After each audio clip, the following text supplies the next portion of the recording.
Break के बाद एक बार फिर से आप सभी का स्वागत है हेल्थ फर्स्ट में। दर्शकों, आज हम स्टोन यानी कि पथरी पर चर्चा कर रहे हैं और इस पर चर्चा करने के लिए हमारे साथ हमारे स्टूडियो में मौजूद है डॉक्टर विनय तोमर जी। डॉक्टर साहब, आपसे जानना चाहूँगा, हम पथरी पर इतनी देर से चर्चा कर रहे हैं, पथरी का निदान किस तरह किया जा सकता है? सबसे पहले तो लक्षण है जो मरीज को डॉक्टर के पास लेकर जाते हैं जी। उन लक्षणों के हिसाब से डॉक्टर इन्वेस्टिगेशंस करते हैं जी। उन जांचों में सबसे इम्पॉर्टेंट और सबसे सरल जांच है अल्ट्रासोनोग्राफी। जी। गुर्दे की या पेशाब की थैली की अल्ट्रासोनोग्राफी या पूरे पेट की अल्ट्रासोनोग्राफी समय पता लग जाता है कि ये व्यक्ति गुर्दे की पथरी से ग्रसित है और पथरी कितनी साइज़ की, किस लोकेशन पे, कहाँ पर है, सब उसका पता लग जाता है। एक बार जब हमें ये लग जाए कि गुर्दे की पथरी पेशेंट को है तो आगे ट्रीटमेंट के लिए कुछ और निदान की ज़रूरत पड़ती है, जिसमें कि एक्सरे है, इंट्रावेनस पायलोग्राफी है, सीटी स्कैन है, ये सब चीज़ें, और यूरिन एग्जामिनेशन है, इनकी ज़रूरत पड़ती है।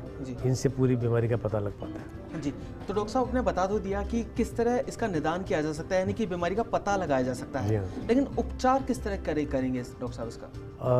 उपचार के इसमें कई तरीके हैं। दो बहुत इंपॉर्टेंट कैटेगरी में मैं इनको विभाजित कर सकता हूँ। एक तो कंजर्वेटिव है, कुछ ड्रग्स हैं आजकल, बड़ी इंपॉर्टेंट ड्रग्स हैं जो स्टोन की साइज़ को देख के और उसकी लोकेशन को देख के प्रिस्क्राइब की जाती हैं। उनसे स्टोन अपने आप निकलना या उसको निकालने में ये सहायता करती हैं।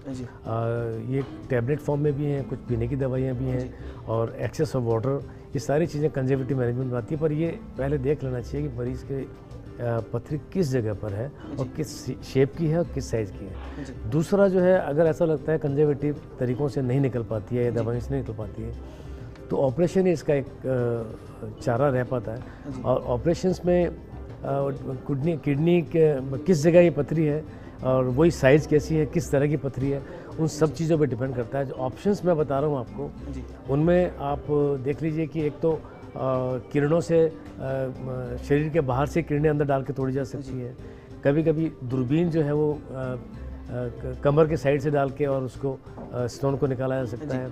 कभी पेशाब के रास्ते से दूरबीन डाल के पेशाब के रास्ते से पथरी निकाली जा सकती है, और लेप्रोस्कोपी तरीके से भी कभी भी पथरी निकाली जा सकती है।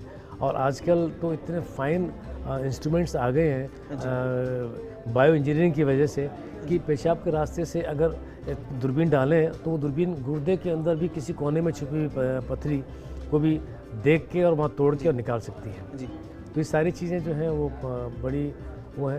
पहले इन सब चीज़ों के आने से पहले ये ओपन सर्जरी, जिसको कि चीरा देके कहते थे, उससे की जाती थी। वो चीरा बहुत पेनफुल भी होता था, टाइम भी पेशेंट को बहुत लगता था अस्पताल के अंदर, बाद में भी कॉम्प्लिकेशन होते रहते थे। लेकिन धीरे धीरे गुर्दे दूरबीन से निकालना शुरू हुआ, फिर किरणों से निकालना शुरू हुआ, और उसके बाद लेप्रोस्कोपी भी आई, और फिर ये फ्लैक्सिबल यूरोट्रोस्कोप और रिजिड यूरोट्रोस्कोप, ऐसी कई टेक्निक्स आई। इन सब के द्वारा हम उपचार कर सकते हैं। जी डॉक्टर साहब, अक्सर कहा जाता है कि लेज़र जो टेक्निक का आपने नाम बताया, किरणों से पथरी को तोड़ा जाता है, तो वो कितनी सेफ होती है? क्योंकि बड़ी मिथ्या है उसे लेकर लोगों के मन में। लेज़र एक्चुअली एक एनर्जी, सोर्स ऑफ एनर्जी है जो स्टोन तोड़ने का काम आती है। स्टोन पहुंचने के लिए अपने को दूरबीन या इस तरह की चीज़ों की ज़रूरत पड़ती है। जैसे गुर्दे की पथरी है, वो पीसीआरएल टेक्निक से किया जाता है। वो उस टेक्निक से हम गुर्दे के अंदर दूरबीन डाल के पहुँचते हैं, वहाँ स्टोन को लेज़र से तोड़ते हैं। तो लेज़र एक तरीका है तोड़ने का, और भी कई तरीके हैं, न्यूमेटिक है, बैलिस्टिक है, और भी कई तरीके हैं, अल्ट्रासाउंड है, ये भी तोड़ने के तरीके हैं। पर लेज़र का थोड़ा सा प्रिसाइज और सुरक्षित होता है, ख़ास तौर से गुर्दे की नलियाँ की जितनी पथरियाँ होती हैं, गुर्दे की नलियों में अगर हम दूरबीन डाल के लेज़र तोड़ते हैं तो बहुत आसानी से, बहुत सही तरीके से तोड़ देती है। जी डॉक्टर साहब, बहुत बार देखा जाता है कि जब मरीज़ ऑपरेशन करवा लेता है पथरी का, उसके बाद भी पथरी दोबारा हो जाती है, तो क्या कारण होते हैं उसके पीछे, वो जानना चाहूँगा आपसे। ऐसा देखा गया है कि पहली बार अगर स्टोन निकलता है तो 50% चांसेस 10 साल में दोबारा स्टोन होने के होते हैं। लेकिन अगर कोई जल्दी स्टोन होता है तो उसमें सबसे इम्पॉर्टेंट चीज़ होती है मेटाबॉलिक डिसऑर्डर्स होते हैं। कभी कभी कोई इन्फेक्शन या कोई छोटा मोटा रेजिडुअल फ्रैगमेंट भी रह जाता है, उसके ऊपर भी ग्रो कर जाता है। पर किसी मरीज़ के अंदर जेनेटिक प्रीडिस्पोजिशन होता है या मेटाबॉलिक डिसऑर्डर होते हैं, वो जांचों से पता लगाते हैं, उनमें बार बार बनने की संभावना रहती है।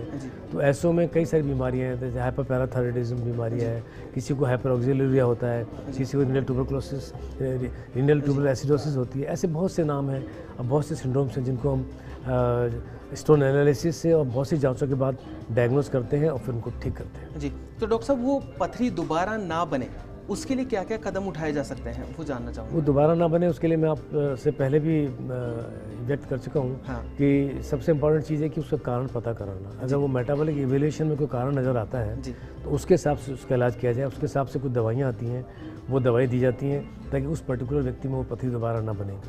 लेकिन ज़्यादातर केसेस में जिसको आइडियोपैथिक बोलते हैं, हमें कारण पता लगता नहीं है।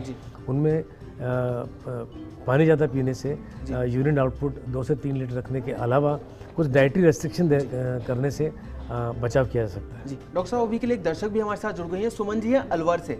सुमन जी, आपका बहुत बहुत स्वागत है हमारे शो में, अपना सवाल पूछिए। सुमन जी, अपना सवाल पूछिए। आवाज कम। हेलो जी, हेलो सुमन जी अपना सवाल पूछिए। हेलो जी, अपना सवाल पूछिए सुमन जी। हेलो डॉक्टर साहब, ये मेरी पथरी है तो दूरबीन से निकालना। आपकी पथरी किस? तो दूरबीन से निकालना सही रहेगा या फिर पथरी? ऑपरेशन। पित्त की थैली में पथरी है। पित्त की थैली के अंदर पित्त की थैली को निकाला जाता है और ये दूरबीन से निकालना उचित रहेगा। जी, डॉक्टर साहब आपसे जानना चाहूँगा कि पथरी जो है वो और रोगों का भी जनक हो सकती है, नहीं हो सकती है? अगर बहुत अच्छा सवाल पूछा आपने। अगर लंबे टाइम तक कोई पथरी रहती है और साइलेंट होती है और पता नहीं चल पाता तो गुर्दे को नुकसान कर सकती है। दोनों गुर्दों में अगर पथरी है, दोनों गुर्दों को नुकसान हो गया तो किडनी फेलियर हो जाता है और अल्टीमेटली पेशेंट्स को डायलिसिस और ट्रांसप्लांट तक ले जाता है। इस तरह का जी, डॉक्टर साहब बहुत बार देखा गया है कि लोग जागरूक नहीं होते पथरी को लेकर, वो अवॉइड कर देते हैं पथरी को, वो सोचते हैं कि यूं ही निकल जाएगी। तो अवॉइड करना कितना खतरनाक हो सकता है लोगों के लिए, वो जानना चाहूँगा आपसे। मैंने जैसे भी आपको बताया कि अगर स्टोन का पता लग जाता है तो व्यक्ति को वॉचफुल रहना चाहिए कि स्टोन निकल जाए और कोई भी गुर्दे में नुकसान ना करे। अगर आप किसी भी यूरोलॉजिस्ट से बात करेंगे तो वो आपको इस तरह की पूरी सलाह देगा, क्योंकि अल्टीमेटली अगर स्टोन पड़ा रहता है, साइलेंट रहता है, उसमें इन्फेक्शन हो सकता है और वो पर्टिकुलर उस साइड वाले गुर्दे को ख़राब कर सकता है। जी, डॉक्टर साहब से आखिरी में बिल्कुल शॉर्ट में जानना चाहूँगा, जिन लोगों को पथरी ना हो लोगों को, उसके लिए क्या सुझाव देना चाहेंगे सभी लोगों को?